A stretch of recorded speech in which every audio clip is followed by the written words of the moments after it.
Tuhan, seluruhnya kami mau menyerahkan ke dalam tangan-Mu. Karena kami tahu bahwa Engkau yang patut ditinggikan, Engkau patut dipuji, dan Engkau yang hadir di tengah-tengah kami akan menjamah setiap kami, sehingga kami boleh merasakan hadirat-Mu, kami boleh memuliakan dan meninggikan nama-Mu.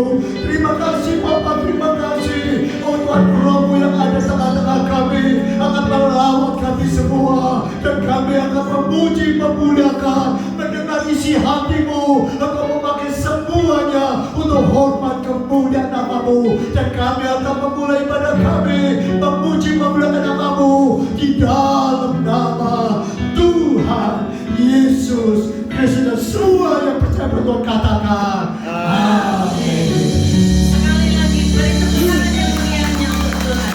Silakan duduk Bapak Ibu. Bapak Ibu yang terkasih, hidup kita adalah milik Tuhan. Amin. Amin. Suka-sukanya Tuhan, kita mau dijadikan apa.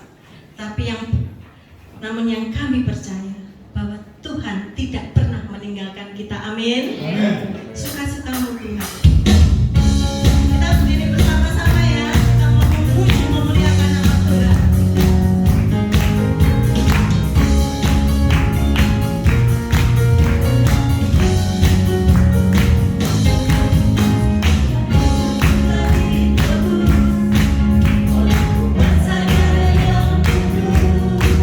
Sekarang hidupku yang milikku lagi.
andalkan di dunia ini Tuhan. Sampai kami berhadapan muka dengan muka. Tuhan, itu sebabnya di dalam perjalanan kami selama kami hidup di dunia ini,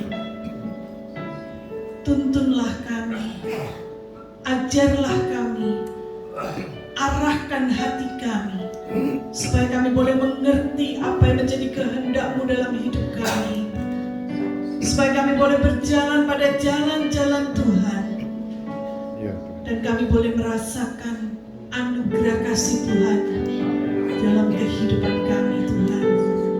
Biarlah segala pujian yang sudah kami naikkan ke kehadiran Bapa di surga boleh menyukakan Tuhan dan boleh menjadi bau dupa yang harum di hadapan Bapa.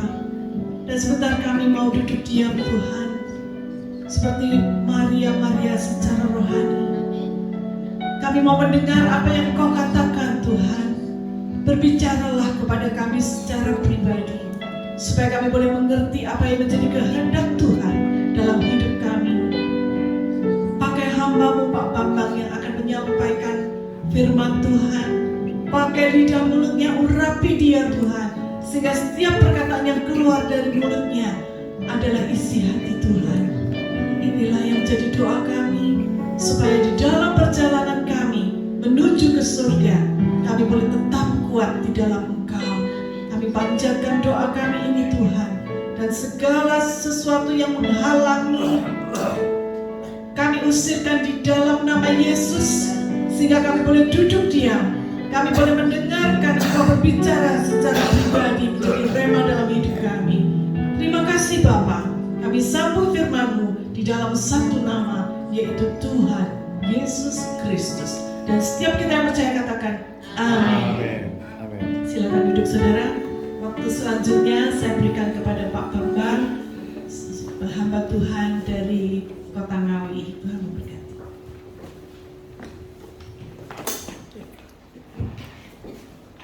Selamat pagi, shalom semuanya.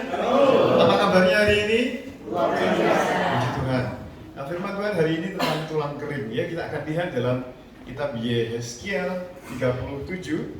Yeskiel 37 ayat 1 sampai ayat 11. Yeskiel 37 ayat 1 sampai 11. Nanti saya membaca yang ganjil ya. Nanti Bapak Ibu membaca yang genap. Jadi bergantian membacanya keras-keras. Ya, jangan medit ya dengan pembacaan firman atau umi-umi ya. Kan bicaranya nggak keras supaya telinga kita dengar dan iman kita dibangkitkan. Amin. Saya nomor 1, saudara nomor 2, kemudian saya nomor 3, saudara nomor 4 dan seterusnya sampai 11. Oke. Lalu kekuasaan Tuhan meliputi aku dan Dia membawa aku keluar dengan perantaraan Rohnya dan menempatkan aku di tengah-tengah lembah. Dan di lembah ini penuh dengan tulang-tulang. Ia membawa aku melihat tulang-tulang itu berkeliling dan sungguh amat banyak perkaburan di lembah itu. Lihat, tulang-tulang itu amat kering. Lalu Ia berfirman kepadaku, "Hai anak manusia, dapatkah tulang-tulang itu dihidupkan kembali?" Aku menjawab, "Ya Tuhan Allah, Engkaulah yang mengetahui." Lalu firman-Nya kepadaku, "Bernubuatlah mengenai tulang-tulang ini, dan katakanlah kepadanya, hai tulang-tulang yang kering, dengarlah firman Tuhan." Beginilah firman Tuhan Allah kepada tulang-tulang ini, Aku memberi nafas hidup di dalammu, supaya kamu hidup kembali. Aku akan memberi urat-urat padamu, dan menumbuhkan daging padamu. Aku akan menutupi kamu dengan kulit, dan memberikan kamu nafas hidup, supaya kamu hidup kembali, dan kamu akan mengetahui bahwa Akulah Tuhan. Lalu aku bernubuat seperti diperintahkan kepadaku, dan segera sesudah aku bernubuat, kedengarlah suara, sungguh suatu suara yang berderak-derak, dan tulang-tulang itu bertemu satu sama lain. Sudah aku mengamat-amatinya, lihat, urat-urat ada dan daging tumbuh padanya. Kemudian kulit menutupinya, tetapi mereka belum bernafas. Maka firman-Nya kepadaku, bernubuatlah kepada nafas hidup itu. Bernubuatlah hai anak manusia, dan katakanlah kepada nafas hidup itu, beginilah firman Tuhan Allah. Hai nafas hidup, datanglah dari keempat penjuru angin dan berembuslah ke dalam orang-orang yang terbunuh ini supaya mereka hidup kembali. Lalu aku berbuat seperti diperintahkannya kepadaku, dan nafas hidup itu masuk ke dalam mereka, sehingga mereka hidup kembali. Mereka menjejakkan kakinya suatu perkara yang sangat besar. Firman-Nya kepadaku, hai anak manusia, tulang-tulang ini adalah seluruh kaum Israel. Sungguh mereka sendiri mengatakan, tulang-tulang kami sudah menjadi kering, dan pengharapan kami sudah lenyap, kami sudah hilang. Amin. Bapak Ibu Saudara, Tuhan suatu saat menunjukkan kepada kita betapa hebatnya Tuhan dan kuasanya, Roh Kudusnya sejak bangsa Israel bahkan sampai hari ini. Nah, untuk menunjukkan bahwa Tuhan itu bisa melakukan segala perkara yang mustahil, bahkan yang tidak ada, bahkan tulang yang begitu kering. Nah, ini kita dipertunjukkan lewat Tuhan kepada Yehezkiel. Itu di suatu lembah. Lembah itu penuh dengan tulang-tulang. Dan tulang itu berserakan sehingga tidak sinkron satu dengan yang lain. Dan tulang itu sangat kering. Nah, tulang itu sebelum kering biasanya ada dagingnya dulu, ada urat-uratnya dulu. Sebelum ada itu, ada bentuknya secara keseluruhan manusia. Sebelum itu ada nafasnya. Sebelum itu akhirnya jadi manusia hidup. Nah, kenapa dia menjadi begitu kering? Karena kalah di dalam pertempuran. Setelah kalah, orang terbunuh itu, dan biasanya jumlahnya tidak hanya ratusan tapi ribuan, bercecer di tempat lembah pertempuran. Nah, setelah mereka terbunuh karena kekalahan perang, setelah itu datanglah binatang-binatang buas, datanglah burung-burung di udara. Mereka ditodoli, dicucui, dimakan, dan akhirnya habis tinggal tulang. Dan tulangnya itu masih basah, dan karena berhantaran kemana-mana, jadinya begitu keringnya. Sehingga tidak mungkin ada harapan tulang semacam itu bisa hidup kembali. Tapi Tuhan mengatakan kepada Yehezkiel, Yehezkiel, dapatkah tulang-tulang ini menjadi kering? Dia nggak bisa jawab, walaupun dia itu dekat sama Tuhan. Dia nggak mungkin menjawab dapat, karena dia sendiri ragu-ragu. Saudaraku, Tuhan, Engkau-lah yang mengetahui. Engkau Tuhan Allah yang mengetahui. Bernubuatlah, hai anak manusia, kepada tulang-tulang kering itu. Dengarkanlah, hai tulang-tulang kering, demikianlah firman Tuhan. Dan Tuhan mengatakan, aku akan memberikan kamu nafas hidup supaya engkau hidup kembali. Dan aku akan memberikan urat padamu dan menumbuhkan daging padamu, supaya kamu mengetahui bahwa akulah Tuhan yang melakukan yang tidak mungkin menjadi mungkin, yang garing, yang kering, yang tidak ada harapan sama sekali menjadi suatu pasukan ketika dia bernubuat, saudara. Itu dikatakan dia itu hanya modalnya itu disuruh bernubuat. Dia sebetulnya nggak akan bernubuat dengan tulang-tulang kering. Mana ada tulang-tulang kering? Tumbuh uratnya, tumbuh dagingnya, kemudian kulit menutupinya. Dia hanya menuruti saja, walaupun dia mungkin ragu, saudara.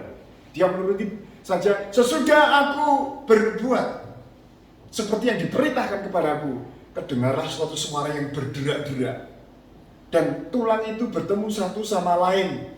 Kemudian urat ada dan daging tubuh padanya, kemudian kulit menutupinya. Lalu masih belum pada bernafas, saudara. Saudara, mungkin banyak di antara Bapak Ibu Saudara yang datang ini ada yang punya masalah yang sulit. Mungkin sebuah penyakit yang menaun, yang bertahun-tahun dan sulit disembuhkan. Rasanya saudara sudah menyerah bertempur.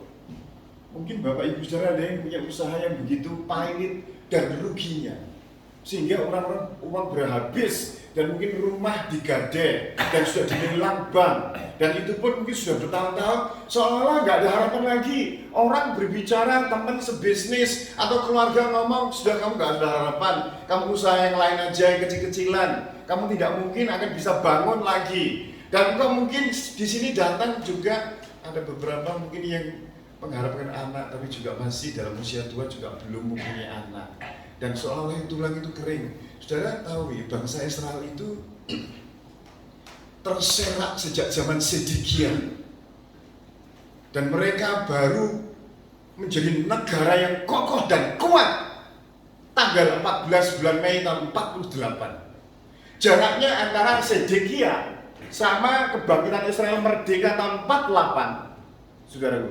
Itu kurang lebih 2.500 sekian tahun. Ya, memang kayak tulang-tulang kering. Kalau saudara lihat bangsa Yahudi dibabat habis oleh Hitler, hampir kurang lebih 6 juta manusia berserakan, mereka digas, mereka dibunuh, mereka diracun, mereka disita, dirampok habis-habisan harta bendanya.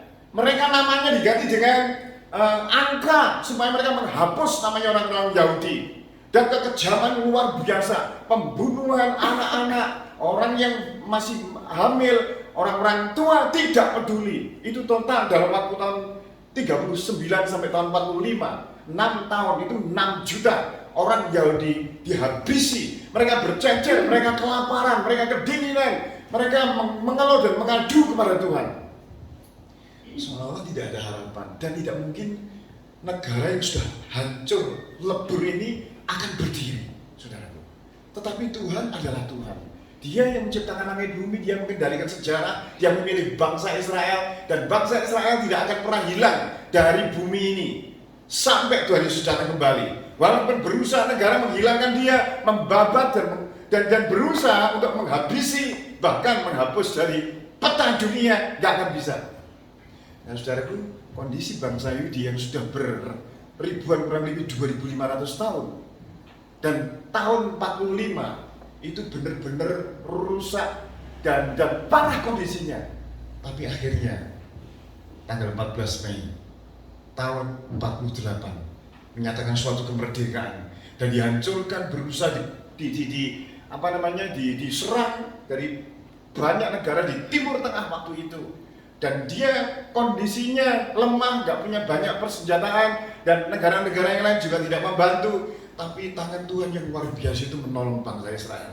Sehingga dari terpuruk, dari tercerai-berai, menjadi negara yang modern, dengan kekuatan yang modern, dengan melimpah, dengan orang-orang yang pandai, penemuan, kota-kota yang banyak pencakar langit, penemu-penemu ada di sana semua. Nah, kalau Tuhan bisa membangkitkan bangsa Israel yang ribuan tahun sudah kering, tanpa harapan, maka Bapak Ibu Saudara, tulang-tulang yang kering, harapan yang kering, kantong yang kering, usaha-usaha yang berkali-kali jatuh bangun, nggak kelar-kelar, hutang piutang, mencicil, bulan-bulan bertahun-tahun sampai menyicil dan mencicil.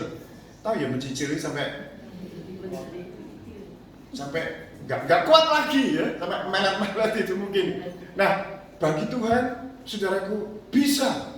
Tuhan, hal yang paling terburuk sekalipun Tuhan bisa mengangkat kita. Mungkin kanker yang sudah divonis stadium 4, tidak ada harapan, dikasih waktu hanya 4 bulan saja oleh dokter. Bisakah kanker seperti ini sembuh, saudara? Bisa. Bisakah saudara nggak punya apa-apa dan terus-menerus? Di jemaat kami ada jemaat yang sampai menyewa rumah itu sampai 10-12 kali, nggak pernah punya rumah. Bisakah orang seperti ini punya rumah? Kalau kita mempercayai Tuhan, saudaraku, Tuhan itu membuat kita terlahir baru, dan Dia menempatkan Roh Kudus di dalam hidup kita. Dan dengan Roh Kudus itu dikatakan roh yang di dalam kamu lebih besar dari roh yang di dalam dunia ini. Dia bisa menyanggupkan kita, terpuruk sekalipun, sakit sekalipun, harapan hilang sekalipun seperti bangsa Israel, menjadi kita bangkit, menjadi kuat. Kita berhasil diberkati Tuhan, dipulihkan keluarganya karena roh di dalam diri saudara dan saya. Hanya saja saudara perlu membaca firman. Saudara harus merenungkan. Engkau harus juga kalau bisa menghafal dan memperkatakan firman ini. Dengan firman ini, tulang-tulang kering, gak ada alat, tidak ada bom, tidak ada alat medis, tidak ada peralatan apapun waktu itu yang bisa membuat bangsa Israel merdeka kembali, kecuali firman ini. Saudara, ini firman itu dahsyat dan luar biasa. Satu ayat bisa mengubah orang, satu ayat bisa mengubah manusia. Saya ingat orang yang namanya Nick Vujicic, tanpa tangan, tanpa kaki. Dia pikir dia lahir itu salah. Dia menyalahkan orang tuanya, menyalahkan Tuhan, menyalahkan dirinya sendiri. Dia benar-benar ingin bunuh diri, saudara, berkali-kali. Sampai umur 16 atau 17 tahun. Ketika itu dia membaca Yohanes pasal 9 ayat 3. Satu ayat ini. Dikatakan ayat 1, Yohanes 9 ayat 1 sampai 4. Pada waktu itu Yesus lewat dan dia melihat seorang yang buta sejak lahir. Maka murid-muridnya berkata, Tuhan, siapa yang berdosa ini? Dia sendiri atau orang tuanya? Tuhan Yesus menjawab, bukan dia, bukan orang tuanya, tetapi supaya pekerjaan-pekerjaan Allah dinyatakan di dalam dia. Berarti ini ngomong ini bukan karena orang tua saya, bukan karena saya berdosa. Memang Tuhan melahirkan saya seperti ini supaya saya melihat karya Allah luar biasa. Sejak itu rohnya bangkit, sejak itu dia bersaksi, aku bersyukur bahwa Tuhan membuat aku seperti ini. Akhirnya dia bersaksi gerejanya, menolong orang-orang yang masih hidup dengan tangan, hidup dengan kaki, tapi yang putus asa, dibangkitkan kembali. Dia diundang beberapa gereja, akhirnya beberapa kampus, anak-anak muda yang hidupnya free sex, hidupnya bebas, hidupnya tanpa harapan, kena narkoba. Dia masuk di penjara-penjara yang tidak bisa dimasuki pendeta, memberikan harapan orang yang divonis hukuman mati dan hukuman yang berat. Orang diberkati karena gara-gara dia itu bangkit dan mengetahui detik dia membaca ayat itu, Yohanes 9 ayat 3, itu hidupnya diubahkan Tuhan. Satu ayat ini bisa mengubah hidup seseorang. Akhirnya dia diundang, dia ketemu dengan 5 presiden, dengan 7 presiden, 5 senator. Dia menjangkau lewat YouTube, lewat Instagram, lewat internet, kurang lebih 1 miliar manusia. Orang termasuk keluar salah satu anggota jemaat kami disekolahkan oleh Nick di perguruan tinggi. Dia nggak punya tangan, nggak punya kaki. Banyak orang memperoleh harapan karena satu orang ini mempercayai sebuah ayat Tuhan. Akhirnya dia yang mati pengharapannya, mati masa depannya, menyalahkan sana sini, menyalahkan dia bertobat. Sejak itu hidupnya diubahkan. Sudah. Saya dulu kena sakit hepatitis B, yang menjurus ke sirosis. Saya ini sejak tahun 91 sampai 2014, kurang lebih 23 tahun. Virus hepatitis B di tubuh saya, di darah ini, di jumlah kurang lebih 22.000 virus mengalir di darah saya. Ketika saya khotbah seperti ini, saya harus masuk ke tempat tidur, harus saya berbaring karena lemes selama 23 tahun. Saya pikir-pikir, dokter ngomong, Pak, Bambang tidak ada obatnya ini, bapaknya jaga diri aja, minum vitamin. Memang benar, itu ngomongannya medis itu benar. Tapi saudara punya perbandingan lain ini, saudara punya hukum lain di sini. Ya, yang mengatakan bahwa oleh bilur-bilurnya kamu sembuh. Nah, kalau kita tahu ayat ini, kita mempraktekkan, kita mempercayai bahwa Tuhan masih bisa melakukan, maka itu bisa terjadi dalam hidup kita. Ketika saya tuh tahun 91 kena, saya benar-benar lemes. Kemudian saya pikir-pikir beberapa tahun, 4 tahun, 5 tahun, 6 tahun. Ini saya kok sakit seperti ini nih? Apakah ini kehendak Tuhan? Maksud kehendak Tuhan seperti ini? Akhirnya saya bersatu Tuhan, saya bersyukur. Saya percaya masa depan saya masih agak panjang dan Engkau masih memberikan hidup kepada saya. Saya harus sehat, saya harus kuat, supaya saya bisa khotbah dengan baik. Saya bisa keluyuran ke sana ke sini melayani Tuhan. Saudaraku, akhirnya saya bertindak.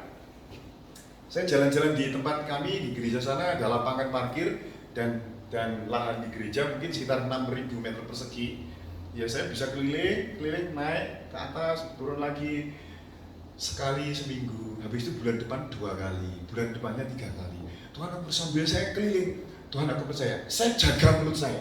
Jangan sampai saya menyalahkan siapa-siapa, jangan sampai saya mengeluh, jangan sampai saya kata-kata negatif tentang siapa saya di dalam Tuhan. Saya jaga itu. 5 ngomel, ngedumel, ngeyel, ngotot, terus apa lagi? Yang itu biasanya elek-elek apa? Itu sudah simpen dikasih saku. Kalau di kamu sudah robek sama itu, bakar jauh. Saudara lebih baik mengatakan firman ini daripada kita mengatakan hal yang negatif tentang siapa kita di dalam Tuhan.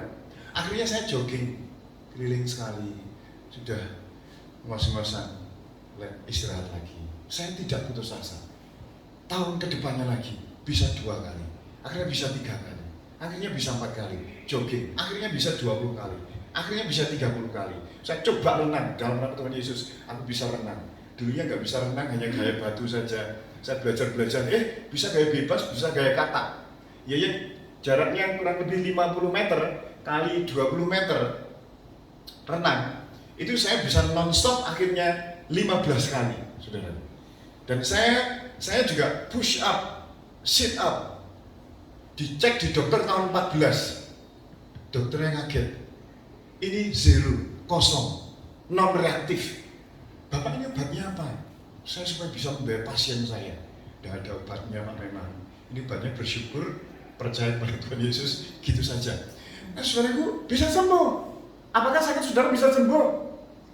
Bisa. Yang ngomong tidak sembuh itu tetangga kita. Yang ngomong tidak bisa sembuh itu musuh kita, si iblis. Iblis itu akan menyekoi dengan benih-benih kata-kata negatif. Engkau tidak bisa, itu tidak mungkin. Engkau tidak akan dianggap, engkau itu kecil, engkau bukan siapa-siapa. Pendidikan kecil, dan masukkan, ditembuskan ke pikiran Bapak Ibu Saudara. Sehingga engkau mempercayai bahwa engkau seperti itu. Memang orang-orang lain juga seperti itu. Nah kalau engkau mempercayai menjadi benih, itu berakar terus. Bisa-bisa terjadi. Itu sebabnya saudara harus mempercayai firman lebih daripada semuanya. Ada jemaat saya, kami yang di Ngawi itu baru percaya Tuhan. Yang laki itu Tionghoa, yang perempuan Jawa. Yang dia punya toko besi. Sampai dia juga termasuk aktif di non-Kristen ya, membangun tempat-tempat musola di sana banyak. Akhirnya ketemu kami karena sakit, sembuh, dua-duanya ikut Tuhan. Tapi mereka mengalami kesulitan di bidang keuangan, akhirnya bangkrut. Tapi bangkrutnya sebelum ikut Tuhan, saudara. Tokonya besi lebih besar dari ini ya, lantai 2. Akhirnya setelah bangkrut, suaminya ini meninggal. Jadi istrinya ditinggali utang kurang lebih 2 miliar. Nah, suaminya itu mempunyai istri 22. Di desa-desa begitu. Waduh, aku pikir. Tapi setelah lahir baru semua tinggal satu ini yang istri pertama. Ya. Tapi dia setelah ikut Tuhan itu, kami kan mempunyai komsel sekitar 50-60 komsel. Itu dia itu menghadiri bukan komselnya, ya dihadiri. Saya waktu menghadiri komsel kan saya kadang-kadang cek sejauh mana sih perkembangan sel-sel itu. Saya cek ini Pak Mu'nyen namanya, ini ada. Terus saya mencoba datang ke komsel lainnya. Duh, Pak Mu'nyen kamu kok di sini, ini bukan komselmu. Ya Pak, nggak apa-apa, saya ikut supaya rohani saya ini terbakar dan bertumbuh terus. Di lain tempat, duh, ini kok bendino komsel ya Bang Iki, keliling-keliling. Padahal waktunya juga dia seorang sibuk. Kemudian karena kecelakaan meninggal. Istrinya selama bertahun-tahun akhirnya disita bank, Bapak Ibu Saudara. Gak bisa bayar. Terus dia ngomong, gimana Pak Bambang? Istri, kami punya tanggungan yang seperti itu. Berdoa aja Bu. Sekarang melakukan apa yang bisa dilakukan. Akhirnya toko besinya itu ya jadi kecil sekali.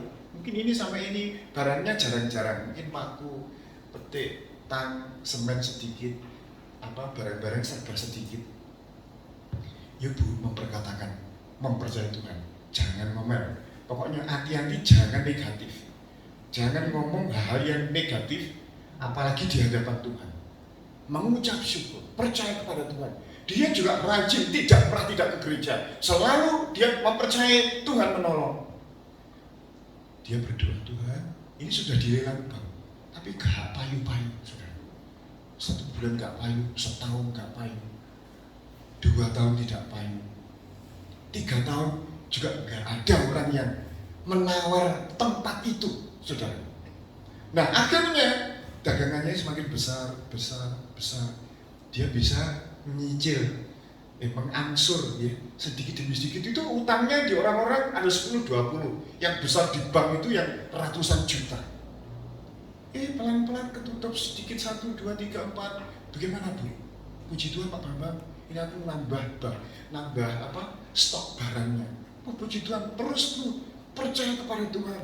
Terus akhirnya tambah terus, akhirnya dia bisa mengangsur bank. Akhirnya bisa dia nutup 2 miliar. Tidak jadi disita. Itu sebenarnya mati, gak ada harapan.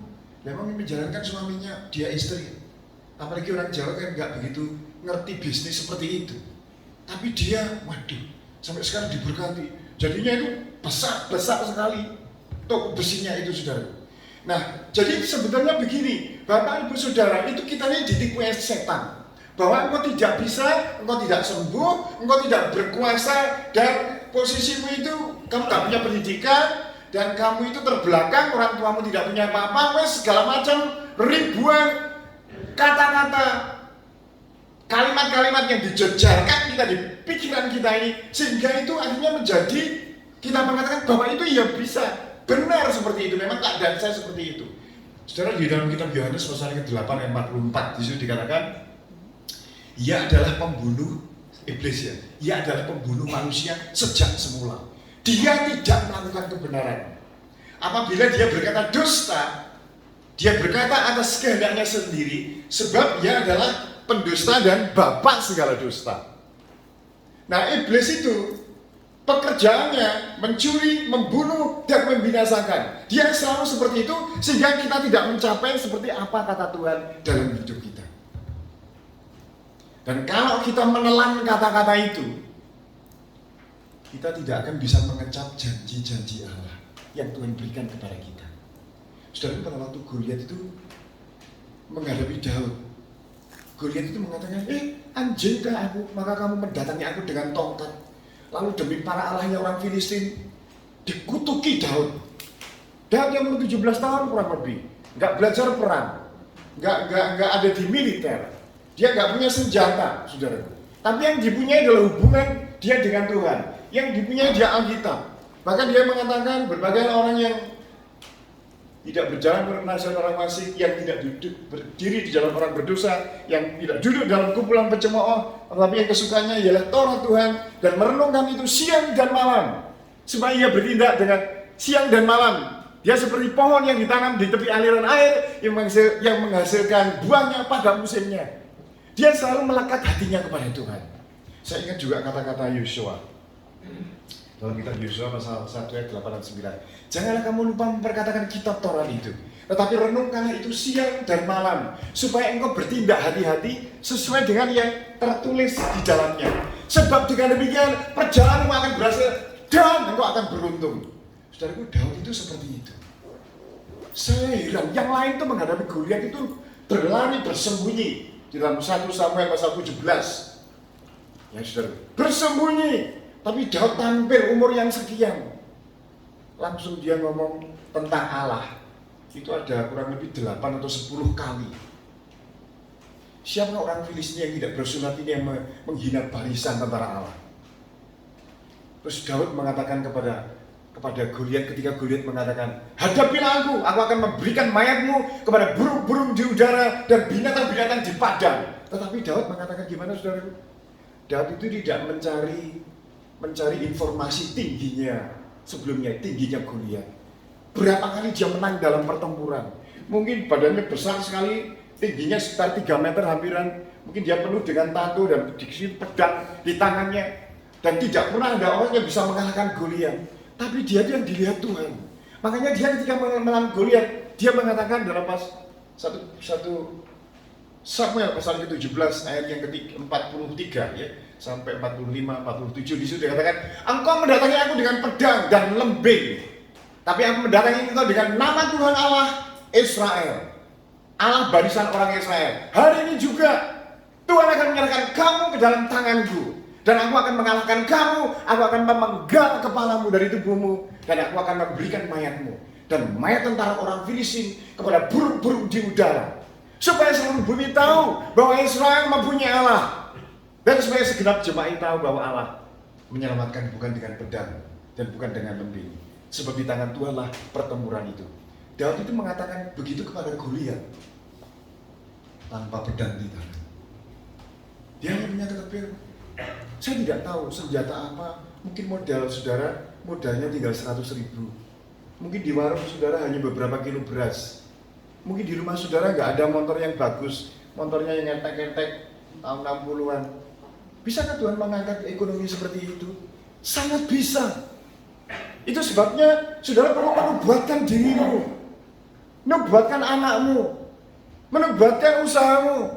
Jangan ngomong, wah usahaku ini bar pandemi Terus aku jadi melorot-rot, cik, terus gak di modal, doa terus gak dijawab Tuhan.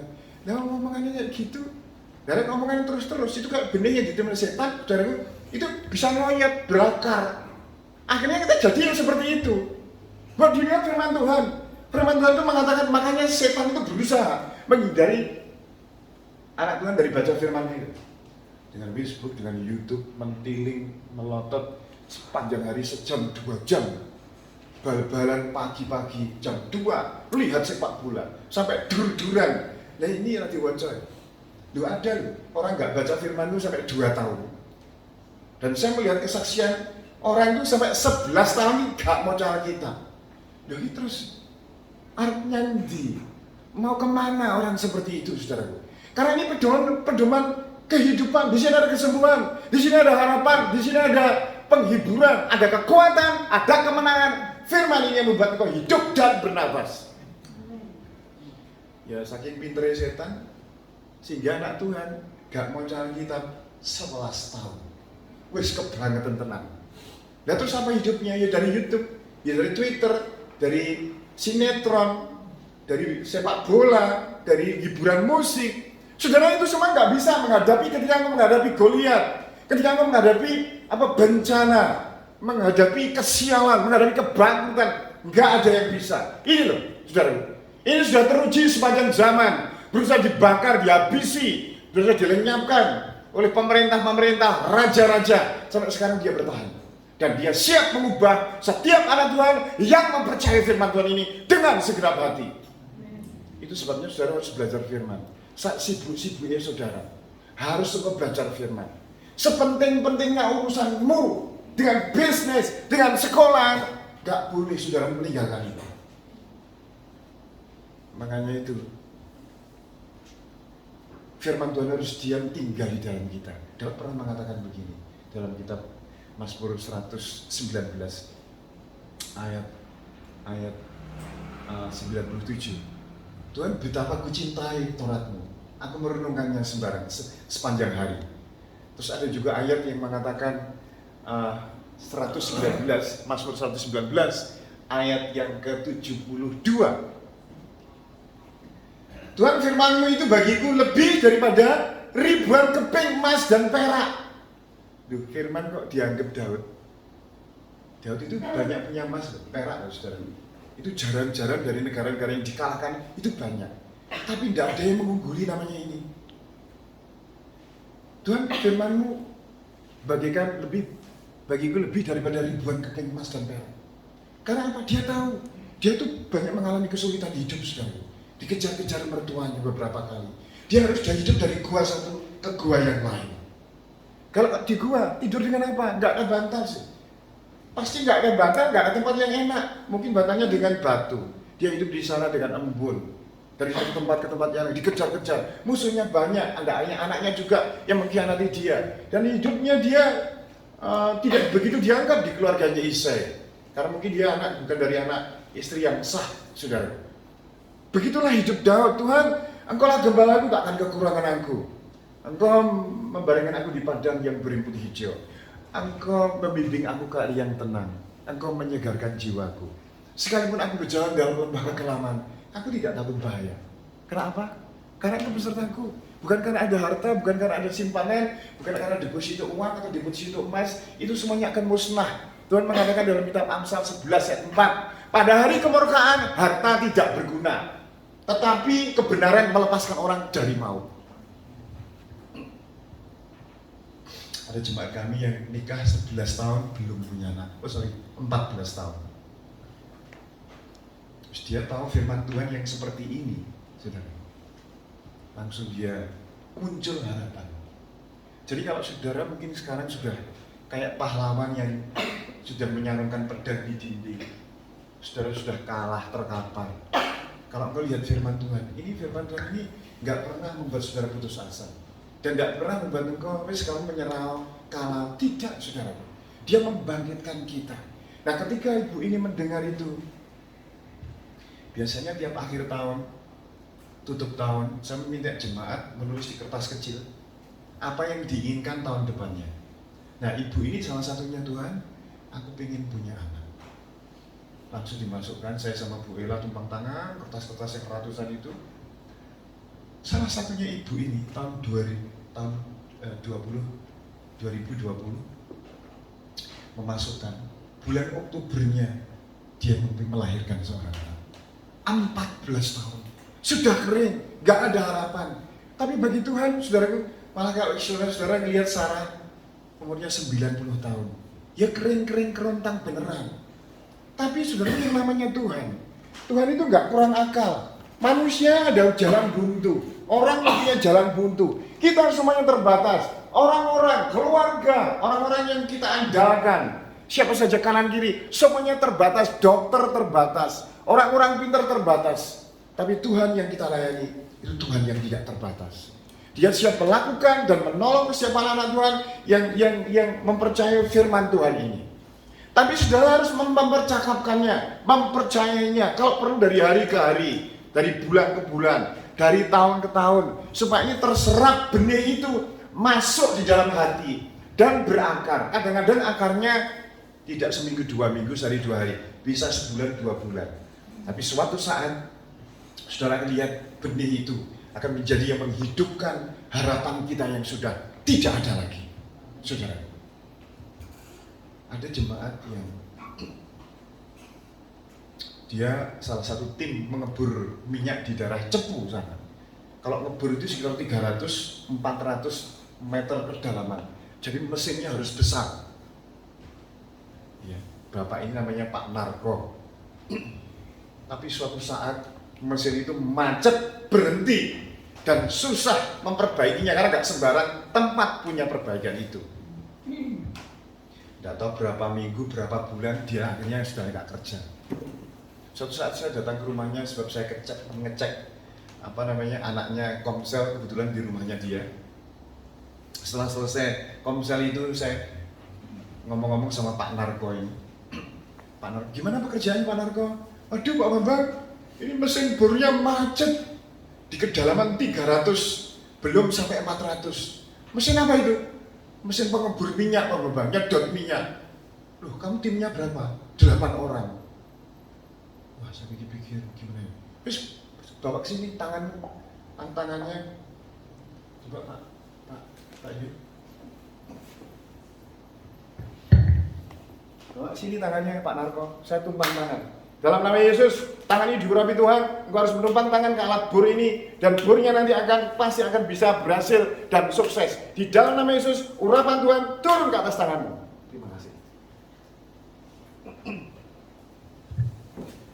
Dia ya bingung. Ya, makanya dia nggak pernah mengalami. Saya pun juga hanya timbul gitu aja waktu itu. Terus dia kembali ke pekerjaan.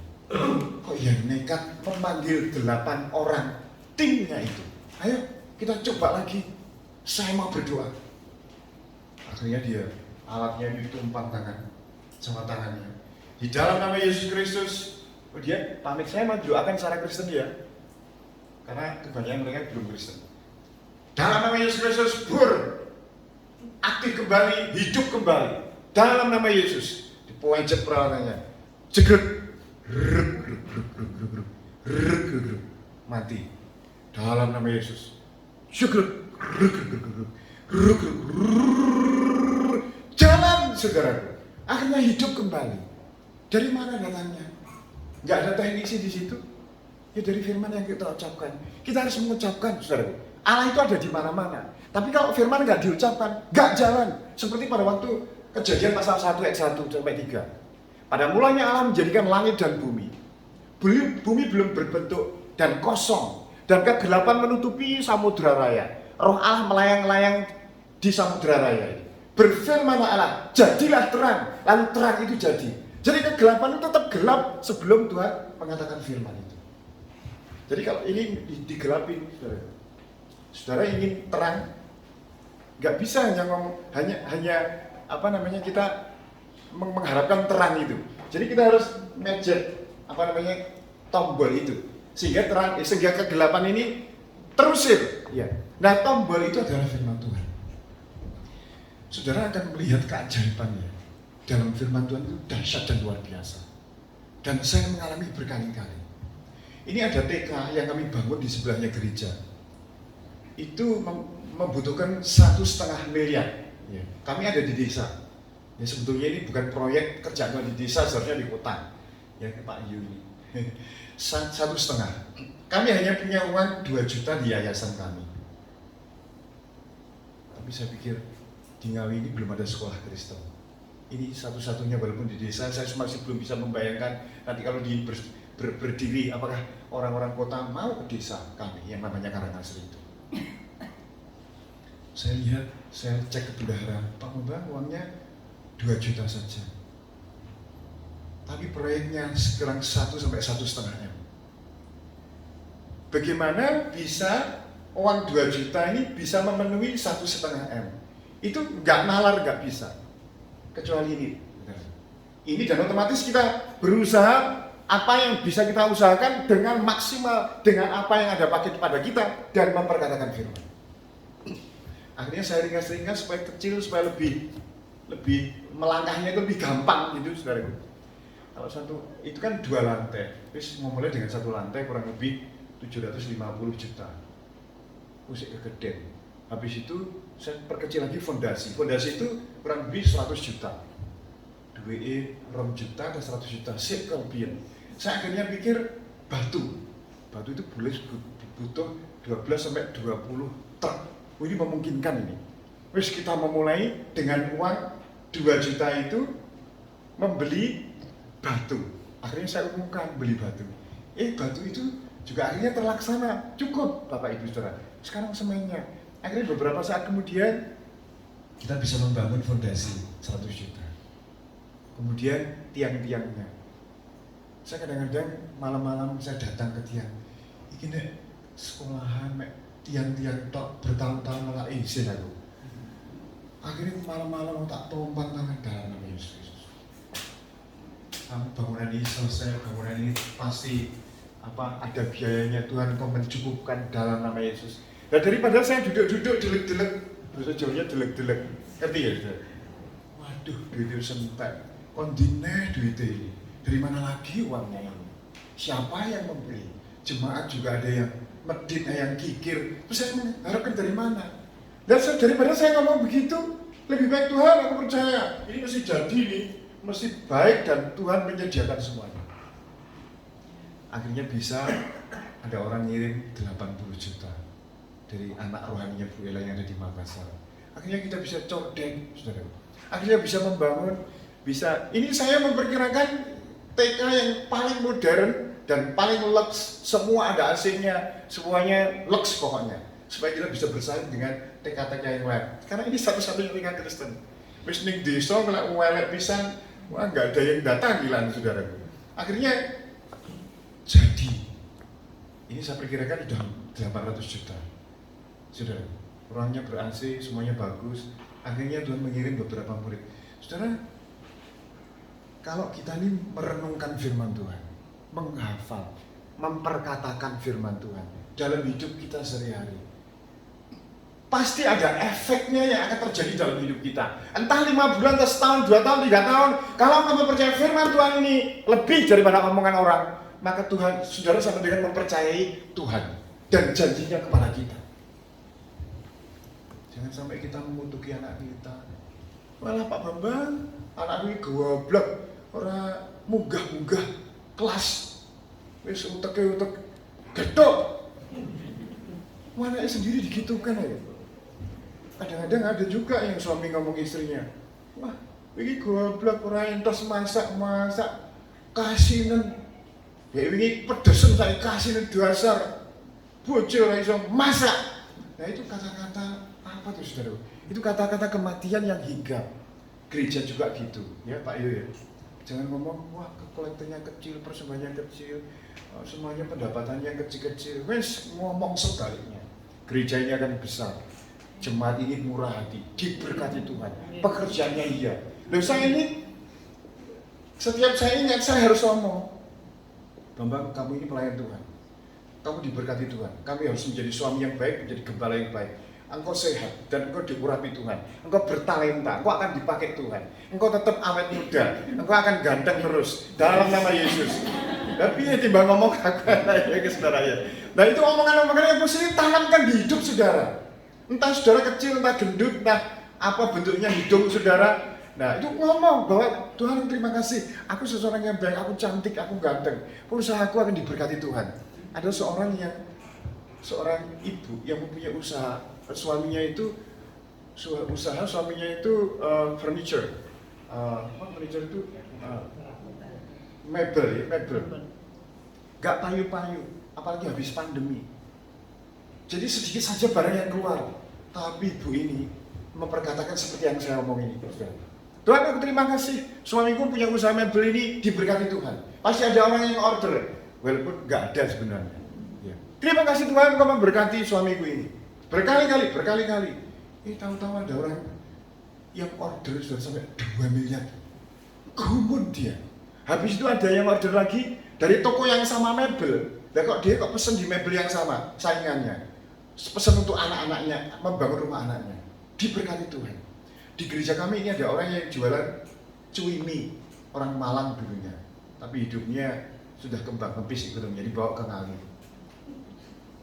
Dan dia setelah mengerti firman Tuhan seperti ini, dia itu modal 500.000, saudara. Mungkin suatu saat ajak ke sini ya, rumahnya Turen dulu. 500.000 saja. Ya gitu. Nah dia itu berdoa, Tuhan, ini 500.000 tinggal apa ini? Jadi dia mau pulang. Terus saya ngomong, Pak Haji coba usaha dengan uang yang ada. Dia itu doa, Tuhan mau apa? Akhirnya dia ngimpi. Dia itu jualan pecel, gedang goreng, jualan mie, jualan macam-macam. Tuhan ngomong, itu yang paling laris kamu jualan itu. Nah betul, dia jualan dengan modal 500 itu. Salah satunya mie ini macam-macam. Ya saudara, banyak yang beli mie ini, akhirnya dia jualan mie. Sekarang mie-nya laris, bukan main. Punya rumah mewah, anak-anaknya perguruan tinggi. Dia pesen semua pegawainya, meskipun sepi. Kowe aja ngomong sepi lo ya. Lha Pak Edi lagi sepi tenan. Aja ora iso. Sebab yang karyawannya tidak kenal Tuhan, saudara.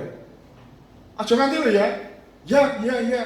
Akhirnya semua karyawannya disetel bahwa cuy mie-nya itu laris terus sampai sekarang. Itu efek firman. Firman itu luar biasa. Itu sebabnya kamu akan mengetahui bahwa akulah Tuhan. Karena aku yang membuat tulang-tulang itu bertemu satu sama lain, berderak-derak. Akhirnya Tuhan menumbuhkan urat, menumbuhkan daging, menutupi dengan kulit dan mengembuskan nafas hidup. Sehingga nafas hidup itu masuk ke dalam tulang-tulang itu, dan sehingga mereka menjejakkan suatu tentara yang sangat besar. Gul 14 Mei tahun 48 negara Israel merdeka. Ini hari ini Bapak Istri, mari kita bangkit berdiri. Kita akan berdoa untuk anak saudara, suami saudara, istri saudara, gereja saudara. Nubuatkan apa yang Tuhan bilang. Nubuatkan berkat, kekuatan, kesembuhan, keberhasilan, dipakai Tuhan dan seterusnya. Ya. Jadi pagi hari ini masing-masing jangan toleh-toleh kanan kiri. Kita bangkit berdiri, kita memperkatakan firman itu. Kalau saudara sedang dalam sakit, Tuhan aku percaya, aku sembuh. Tidak peduli sakitnya begitu menahun lama. Tuhan saudara nubuatkan ekonomimu. Mungkin suamimu yang gak pulang-pulang, pulangnya tengah malam, bahkan didoakan malah pulang pagi. Ngomong tentang suami, Tuhan aku percaya suamiku Joni ini pasti akan pulang sesuai dengan jadwal waktunya, dan dia akan menjadi suami yang baik. Itu jangan kok kutuki dasar suami pulang malam, gak tahu diri, anak-anak gak dikasih berkatnya. Jangan itu. Sudah katakan firman, bukan katakan perkataanmu atau orang lain. Ya, amin. Sebelum itu kita akan menyanyi pujian ini. Ku percaya kau Tuhan.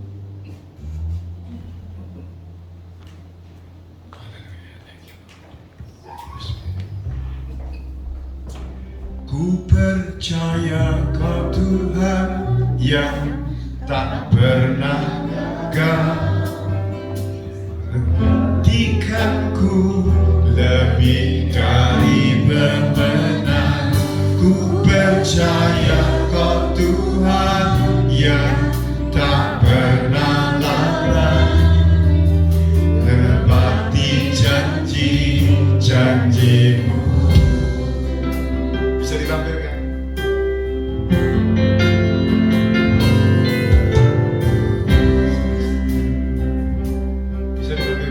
bercanda apa, tapi lagunya bagus. Ku percaya Kau Tuhan yang tak pernah gagal, menjadikan lebih dari pemenang.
Sekarang saya memberi kesempatan Bapak Ibu Saudara 2 menit. Ya.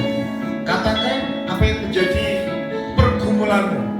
Katakan firman Tuhan yang hidup, yang menyembuhkan, yang mencukupi, dan yang menolong. Katakan kepada ekonomimu, katakan kepada kesehatan anakmu, mungkin suamimu, mungkin istrimu, mungkin pekerjaan. Oke, saudaraku, 1, 2, 3, silakan. Nubuatkan pekerjaan, nubuatkan kesehatan, usaha, keluarga, dalam nama Yesus, dalam nama Yesus, dalam nama Yesus, dalam nama Yesus. Ngomong saudaraku, jangan diam. Ngomong, jangan takut kanan kiri. ngomong, karena engkau ngomong menubuatkan di hadapan Tuhan. Dia yang berkata, bernubuatlah hai anak manusia, bernubuatlah hai jemaat GBT EK di sini, bernubuatlah. Saudara, jangan diam, nubuatkan apa yang jadi masalahmu, pergumulanmu, beban-beban, frustasi. Terima kasih Tuhan.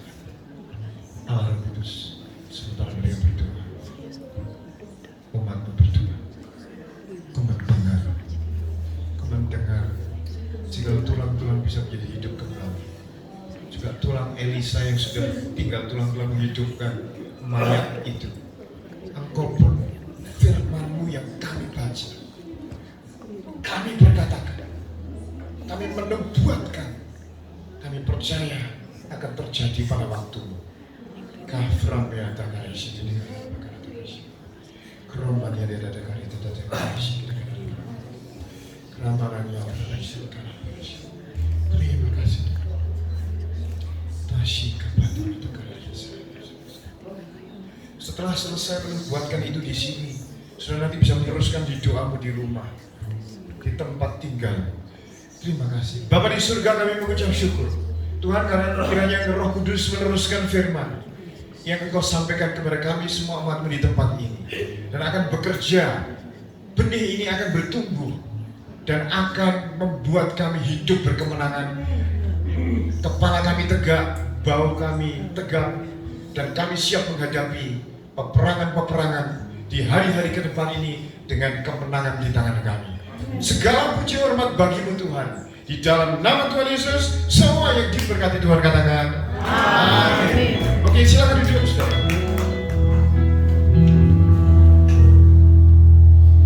Yang diberkati dengan firman Tuhan, boleh lambaikan tangan. Beri kemuliaan bagi nama Tuhan. Kami mengucapkan banyak terima kasih kepada Bapak Pendeta Bambang. Kiranya Tuhan memberkati pelayanan Bapak dimanapun Bapak dan keluarga berada. Saat ini kita akan memberikan persembahan untuk Tuhan.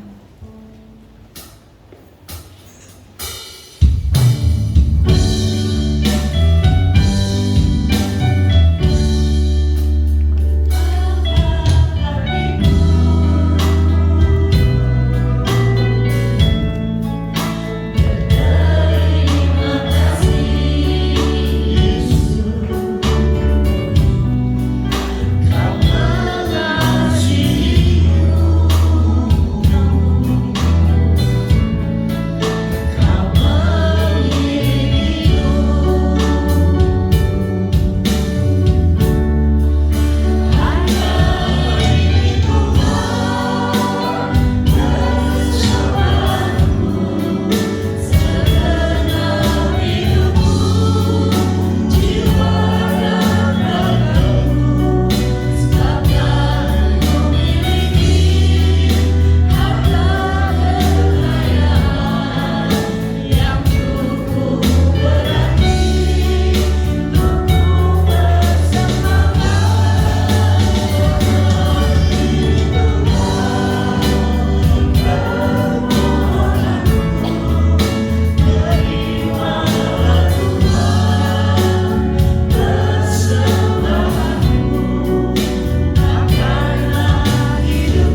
sudah menumbuhkan. Oh Tuhan, Engkau yang sudah menyatukan tulang-tulang kering. Engkau yang sudah menumbuhkan urat-urat. Engkau menumbuhkan daging. Engkau menutupi kami dengan kulit kemuliaan-Mu. Terima kasih Bapa, terima kasih. Itu sebab kami mau menyerahkan seluruh hidup kami dalam tangan-Mu. Terimalah persembahan kami sebagai Tuhan, ungkapan kami menyerah sepenuh ke dalam tangan-Mu. Pakai ini untuk hormat kemuliaan nama-Mu, dan kami yakin percaya Engkau berkarya dalam hidup kami. Terima kasih Bapa, terima kasih.